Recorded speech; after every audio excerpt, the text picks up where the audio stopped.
Well, today I decided to come on out to Dayton, Ohio to check out the Carillon Historical Park, a Dayton history experience.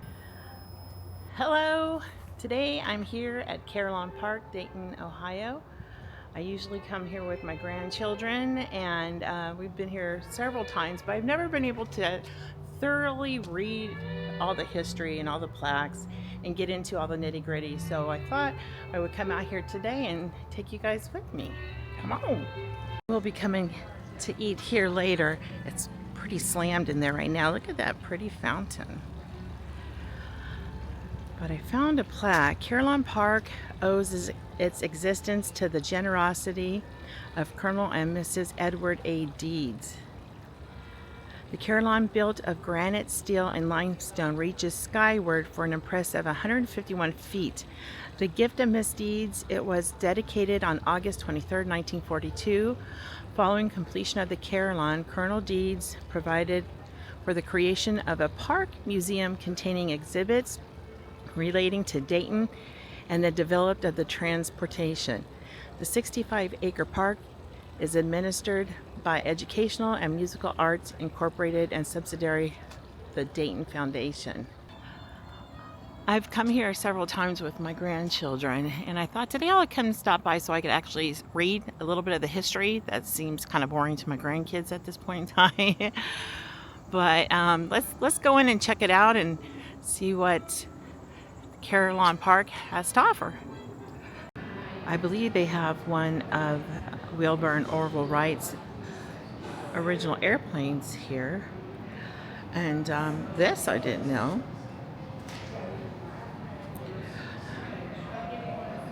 It says, once known as the city of 1,000 factories, Dayton has long been recognized as a hub of invention, innovation, and manufacturing. For more than a century, many of our city's manufacturing concerns have taken an active part in the global economy, both in selling goods, services abroad, and also establishing manufacturing facilities, fostering partnerships in countries around the world. I believe they made majority of the cash registers here. The National Cash Register Company is here in Dayton, Ohio. So this is a nice mural.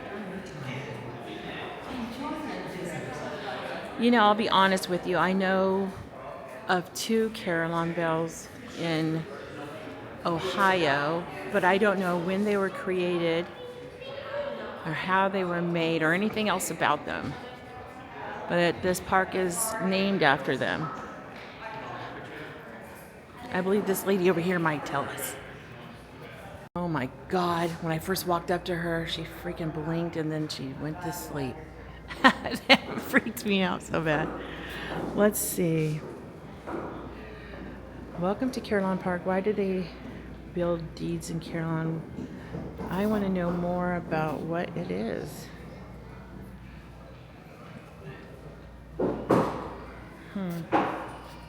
Let's listen about the... Oops, she just popped up. Hi, are you gonna go? Oh my God, see how her eyes move? Oh my God, that is crazy. I'm here. How are you gonna start? The idea of building a Carillon for Dayton came to me several years ago when my husband, Edward, and I were traveling in Europe. Incidentally, I do love to travel, whether by railroad coach, automobile, sailing ship, or airplane.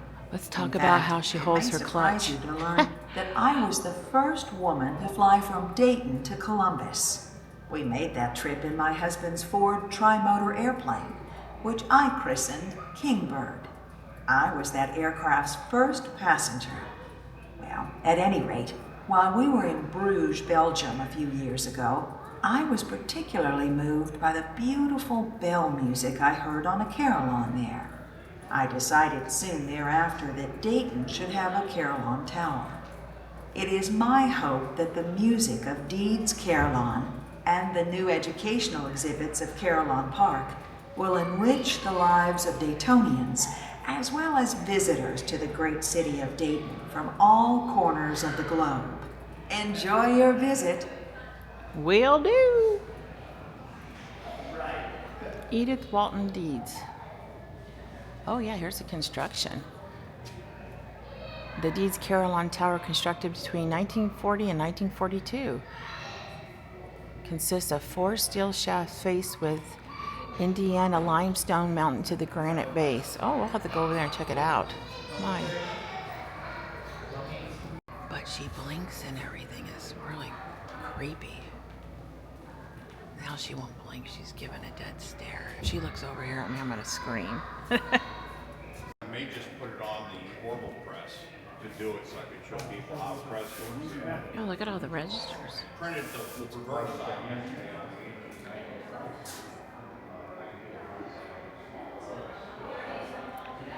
They're all beautifully ornate. Look at that.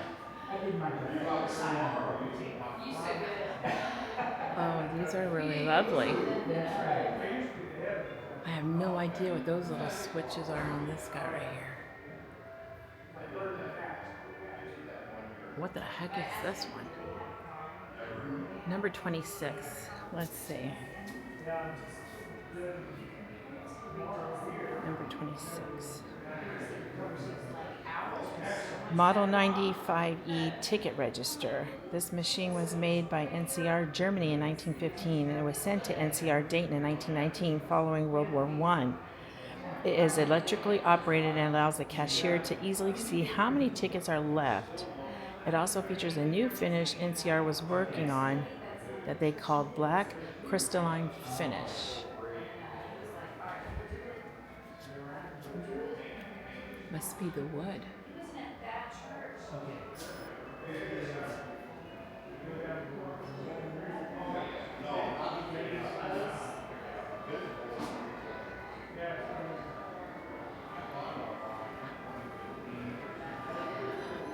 Last time we were here, I brought my 4 grandkids. And the funniest thing was this guy right here, the rotary. They did not know how to use this phone at all whatsoever. And I remember using one of these as a kid. Our phone number was 988-6066. I'm going to just take this off. And to dial it, you had to go all the way around and wait. So you did 988, but if you accidentally messed up, you had to hang up and start all over again.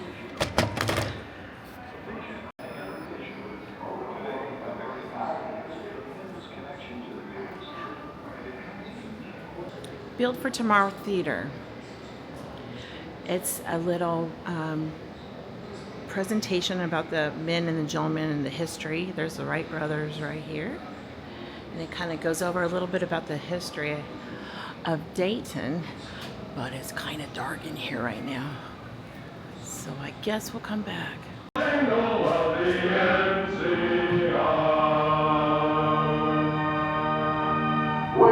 hello there. Welcome to Carillon Historical Park. I'm Edward Deeds, the park's founder. That little gem was the NCR song commissioned by my friend John Patterson, who's one of Dayton's great industrialists. No problems, not insurmountable. Edward, is that you? All right, let's get back to work, boys. Cadillac wants 5,000 of our new ignition systems for their 1910 model, and we're not going to disappoint them. And we didn't. That was just the beginning. Edward and his big ideas. First, he has me developing the OK credit phone and multi-department cash registers. Now he asks me, hey, if we can replace the crank on a cash register with an electrical motor, why can't we remove the crank from an automobile and replace it with an electric self-starter? Huh? What do you think, fellas? Can we figure it all out by 1912? I have to admit, it makes sense. Those cranks are inconvenient and unsafe. I don't know who thought it was a good idea to put a hand crank in front of a ton of steel and horsepower, but it sure wasn't me. So that was quite interesting. Incendio. I didn't know that we also invented the the tab opener and bar scan codes. Hello, Wright Brothers.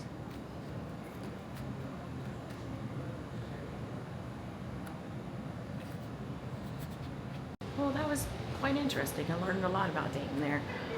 It reminded me a lot of the Carousel of Progress at Disneyland, well, Disney World now. The city of 1,000 factories. Over the centuries, Dayton, many manufacturing and industrial firms not only produced items necessary for heavy manufacturing, but they also provided a wide assortment of consumer goods. Some of Dayton's earliest manufacturings for domestic wares made such items as chairs, soap, and candles, cloth, carpet, stoves, shoe, gun barrels, and saddles. Oh, look at that clock. These must be the goods that were made here. We got Gem City French ice cream, Laurel sodas, salted. The Dayton Biscuit Company. I see their crackers, not soda as in Coca-Cola. Oh, that chair is beautiful. Ooh, this is interesting. The Dayton Project.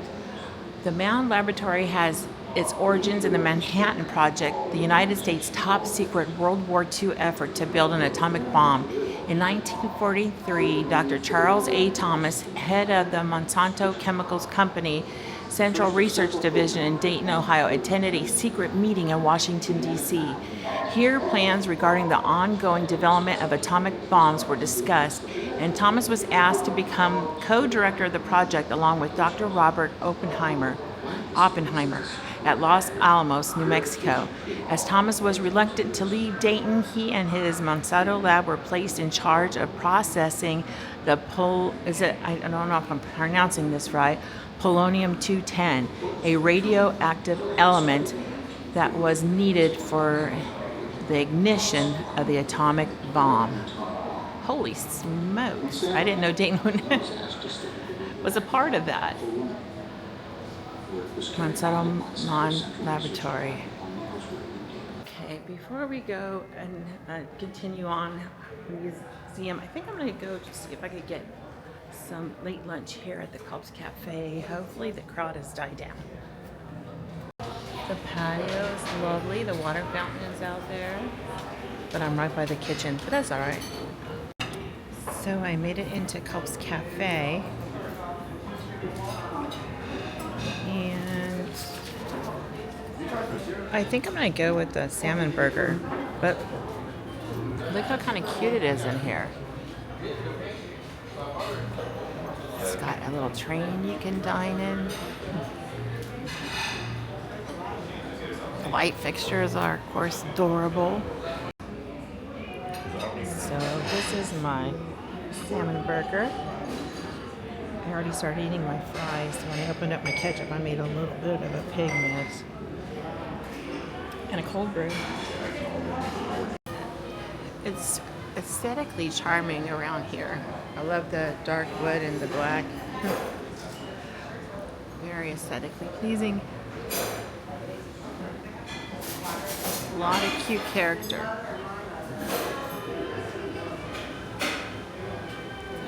They rolled it in on a little train track.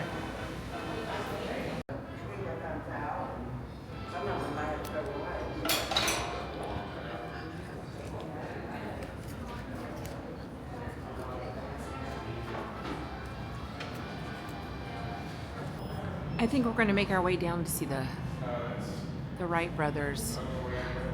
The Wright Flyer #3 is their flyer, and it's a legit Wright Flyer, and it's here at the Carillon Park. But I'm going to show you guys this huge, massive parade that Dayton put on for the Wright Brothers when they first took flight. I mean, the street is gorgeous. Look at these beautiful pillars that they had out for them. That's awesome.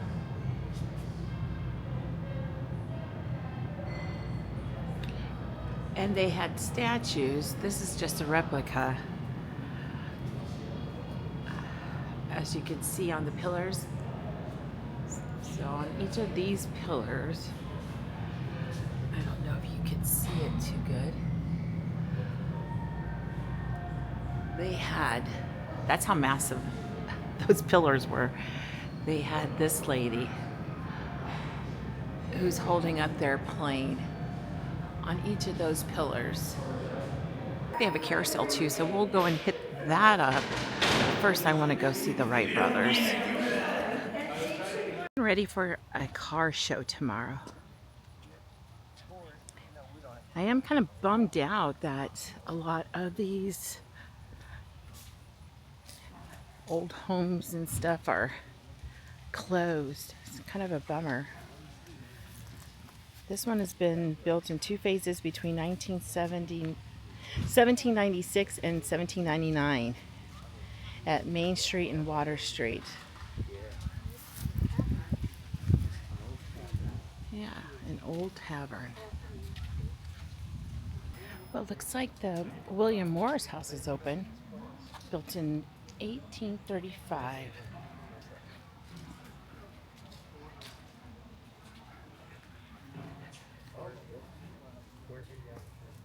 Oh, how cute. Oh, it smells good in here.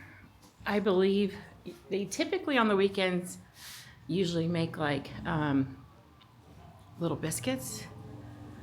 They have a whole pile of wood here. And they show everybody how they made biscuits and stuff back in the day. This looks like a stairway for up here.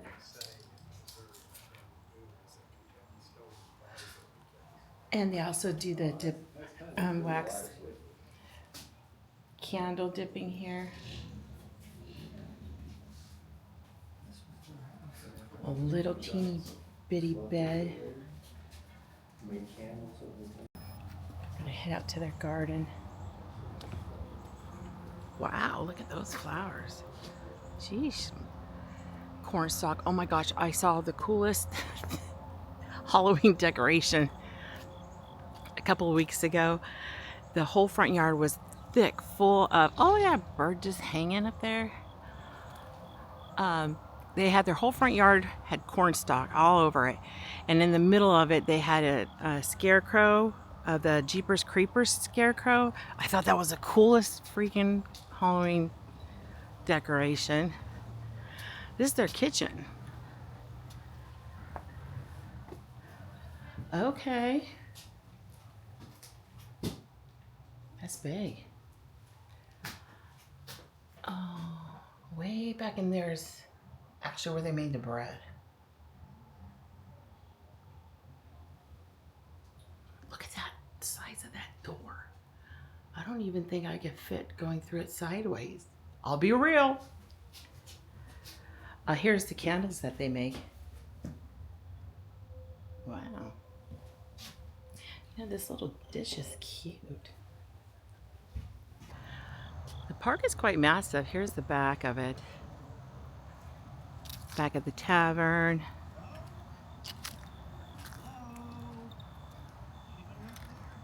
Oh, I hear somebody.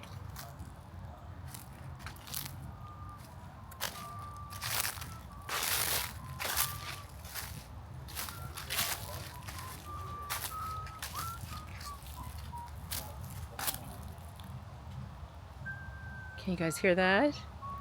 Take notice, so ordered. The accused persons are jailed in this place awaiting trial.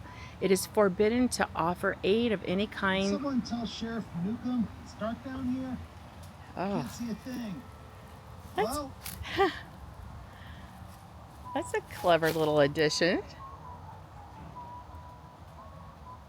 Gosh, but they would have to be kept in the basement. At least it'd be kind of cooler in there. Yeah, this park is, look at all these massive mature trees. It's just beautiful and kicking through the leaves. Okay, let's go back and head to the bicycle shop. And here we are at the Dayton Aviation Heritage National Historical Park, Wright Brothers National Museum, Carillon Park. And we're going to head into the Wright Cycle Company. This is a replica I believe Henry Ford has the original site. He wanted to save it so it never got torn down. And he has it, I believe, the Wright Brothers' first house, and the bicycle shop is at the Green Village in Michigan. My gosh, that bushes are full of bees and butterflies doing their business. My goodness, look at, I don't know if you guys can see all the bees. There's all different kinds. There's those giant bumblebees. Cycle company. So the Wrights moved their printing and bicycle business into the original building in 1897. They closed the bicycle shop in 1908, but continued to use the space as a laboratory and office from 1916. In 1936, Henry Ford bought the building and moved it to Greenfield Village in Dearborn, Michigan. The original one. This is a replica built in 1972, and it is pretty much identical to a T.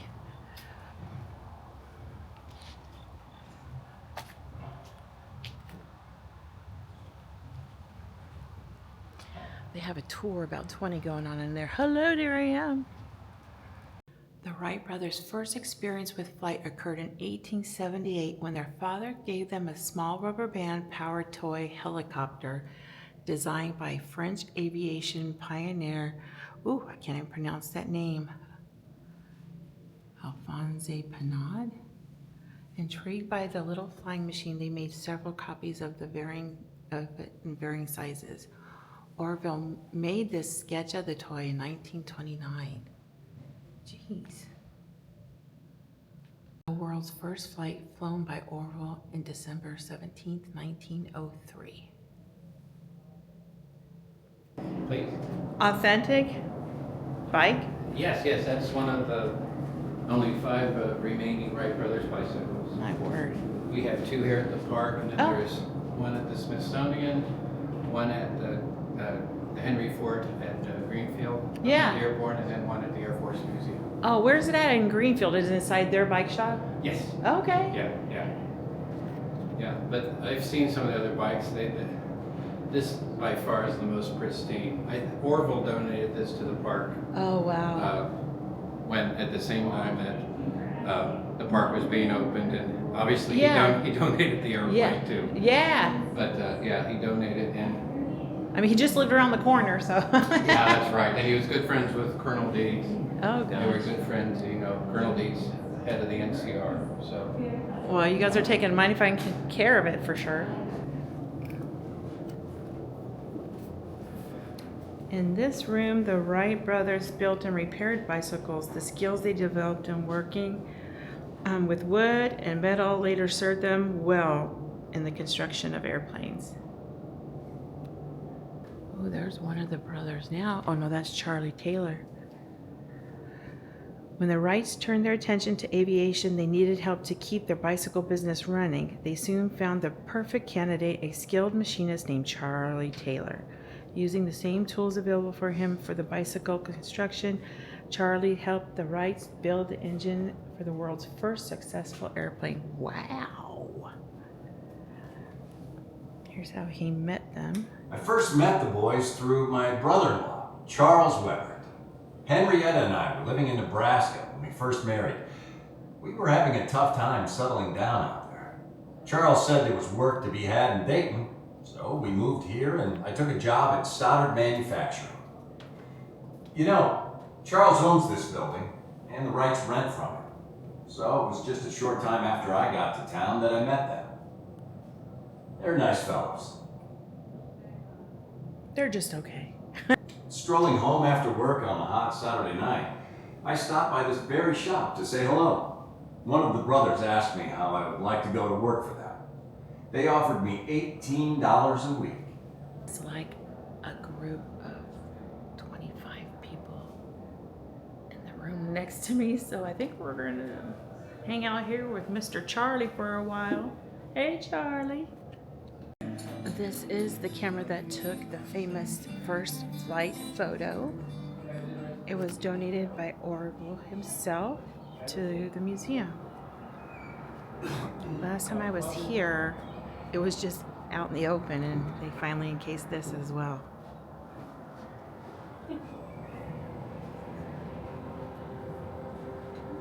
We refer to this as an object theater presentation because these are all actual objects from the Wright family. This is one of the Wright Brothers bicycles. The Wright family sewing machine that sewed the fabric for the wings of the plane and the gliders. This is one of their hand-carved propellers. Drafting table of Wilbur's, and I think most interesting, this is the Corona camera that took the photo of the first flight. Probably one of the most famous photographs from the 20th century. You see it right there. So, let me get the show started for you. Thank you. Okay, this is... In the summer of 1900, they set up camp near Carillon. And the pilots and tourists. You are entering Wright Hall, designed to house the original 1905 Wright Flyer III, the world's first practical airplane. Orville Wright, who assisted in the planning of Wright Hall, wanted to show the plane below ground level so visitors could see the airplane from above to understand how the controls operated. 1905 Wright Flyer III is the first airplane designated as a National Historic Landmark. After viewing the airplane, please continue. Oh, we're going to keep on going to the next one. This plane was donated by Orville Wright himself. The Wright brothers were building a house just a few blocks away from this Carillon Park area. And sadly, during construction of that house, Wilbur passed away and only Orville was able to move into that house. It was pretty awesome to hear that he donated basically pretty much all of the artifacts that we're going to see here today.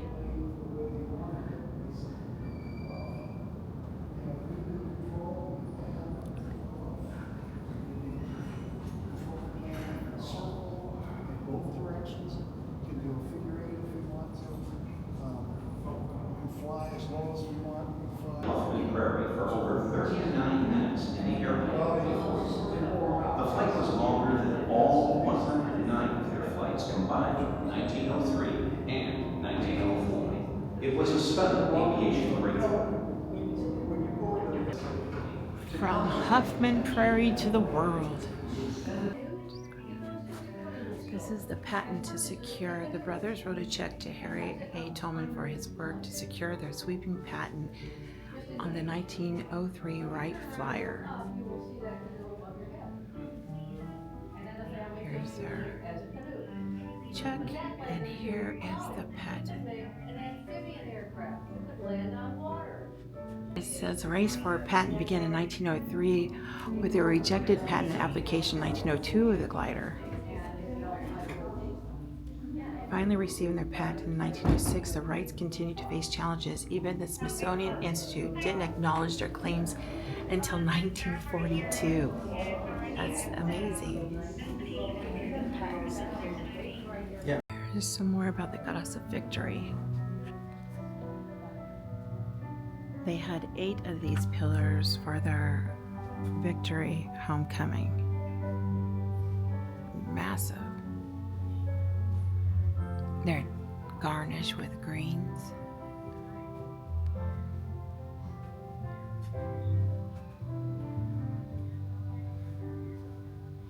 Here's some banners.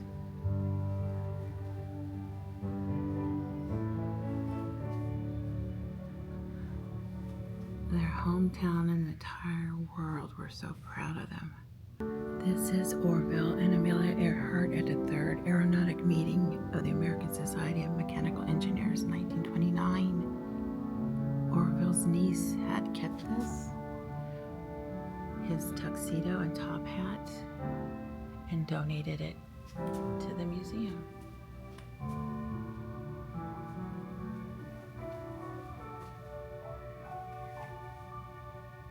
Oh, a lot of glares.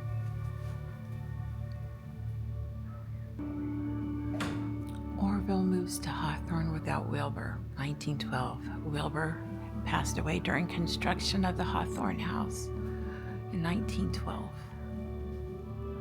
I did take a tour of this house. It's absolutely beautiful. Orville and Catherine sit on the porch, Hawthorne Hill, 1915. Hawthorne Hill was the home of Orville and his sister and his father until the bishop's death in 1917. I took a tour of it and I did see Orville's shower that he made, but it was really solemn to see that Wilbur did have a room that he never got to sleep in. But you could take a tour. The house is just a few blocks away. I'll have to take you all in there to see it someday. Here is Scipio, Orville's St. Bernard. Scipio was named after a dog in a story in a magazine Orville had in his library. The story was a favorite of Orville's nephew's, Horace. Scipio.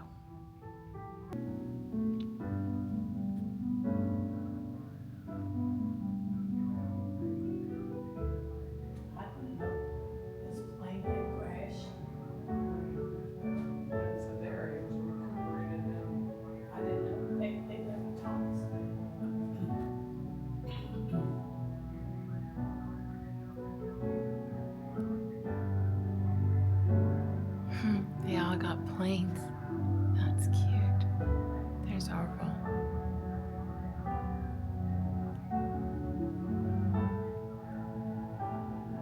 He never had children of his own. I am speaking to you from Carillon Historical Park here in your hometown of Dayton, Ohio. And as you know, part of our facility includes the Wright Brothers National Museum. And you were very kind enough to take with you a gift we received from Orville Wright, a piece of fabric that originally covered the Wright Brothers 1903 Kitty Hawk Flyer. How do you feel to have that historic artifact with you on the International Space Station? He's on the International Space Station, and I don't know if you can hear it, but he carried little pieces of fabric from the original flight. I'm trying to take a picture of that piece of cloth floating in the air.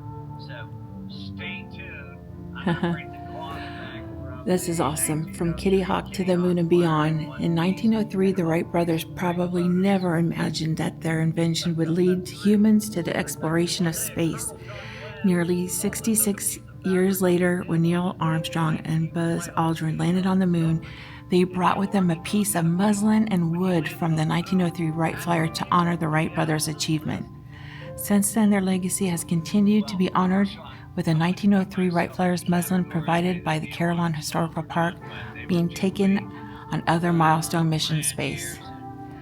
And he's saying how he took the same piece into space. Oh, look, all of these.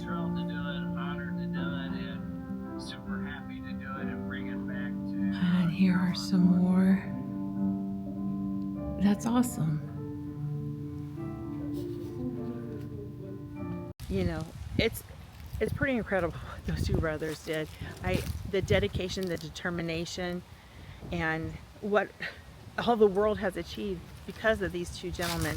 And it was pretty awesome to actually see real artifacts that Orville Wright himself has donated and contributed to preservation here at the Carillon Park. It's incredible.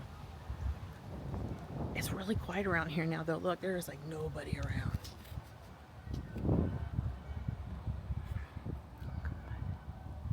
Ollie oxen free. Okay, now we're gonna go back into that room where they said they had a carousel. Oh look, I found her.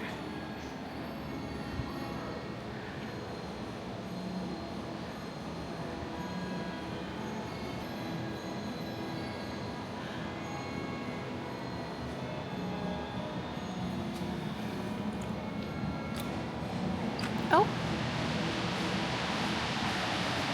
Oh cool, I got him to go around. Let's see if I could get everything going. At least everything on this side. Oh, the light fixtures.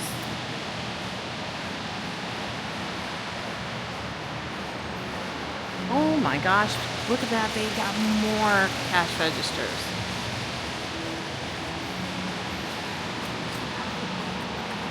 Hitting all these buttons.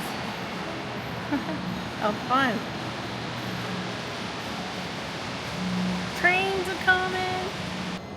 These are toys that were manufactured in Dayton. Wow.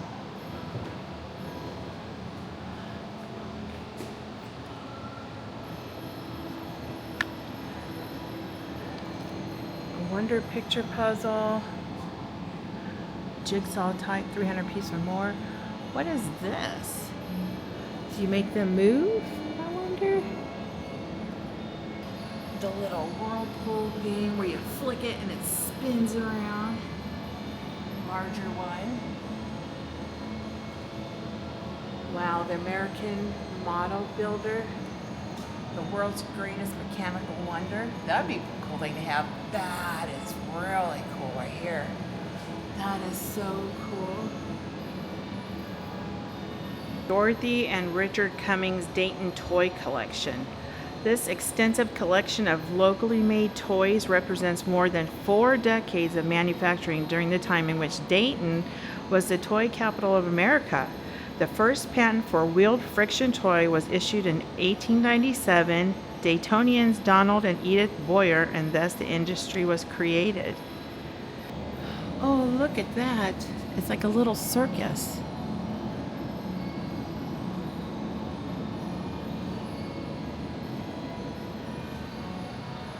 Airplanes. A little guy sledding up there. Oh, that's sweet. It's sweet. The display is just so sweet. It's like a front of a toy store.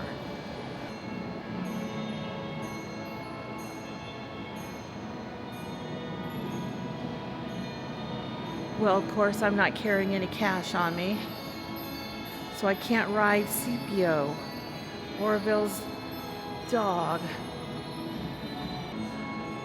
It's a nice little carousel. It reflects of everything that they made here. Oh my gosh, even the Esther Price chocolates. Wagner Smith.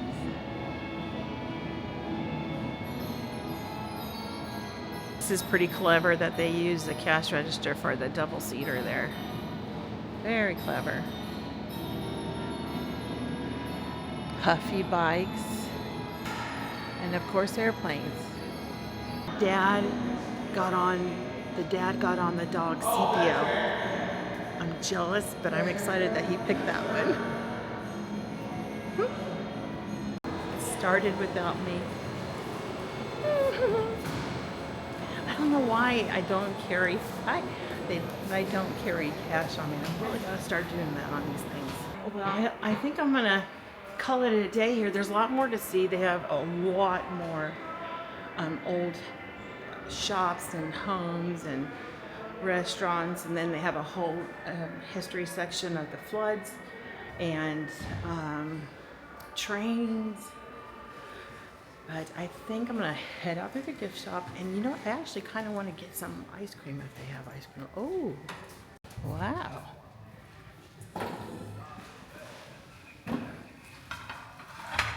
Goodness. Oh, you guys even got glitter on the roses? How pretty. All right, time to exit through the gift shop. There's the bros.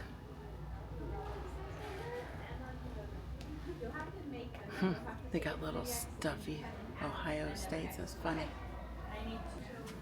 Carillon Historical Park. Oh, they got a big map. Yeah, we didn't even cover all of that. Oh, wow. Here's them transporting the homes to the park. That's awesome. Holy cow. Ooh, it gets all lit up. Oh yeah, this is the Carillon Brewing. That's another restaurant that's on the property. Here's the Culp's Cafe. Oh, and there's the bench.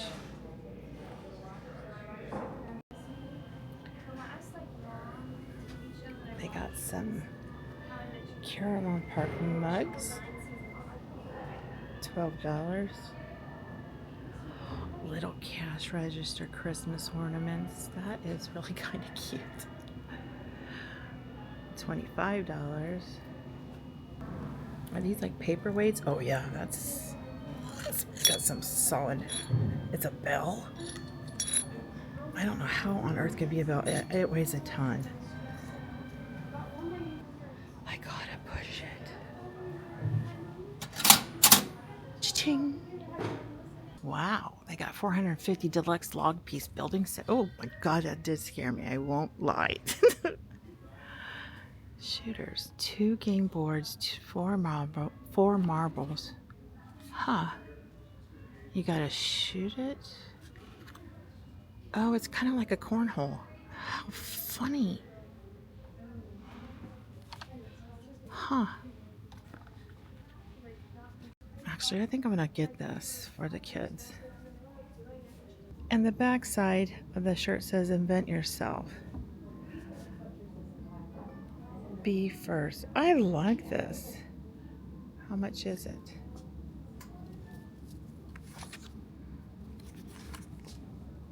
$25. So I am going to get that shirt. It's extra large, but I mean, look it. It was the only one they have too. I wish they had it in a sweatshirt form. That would have been awesome. They have some sketches of some of the homes here.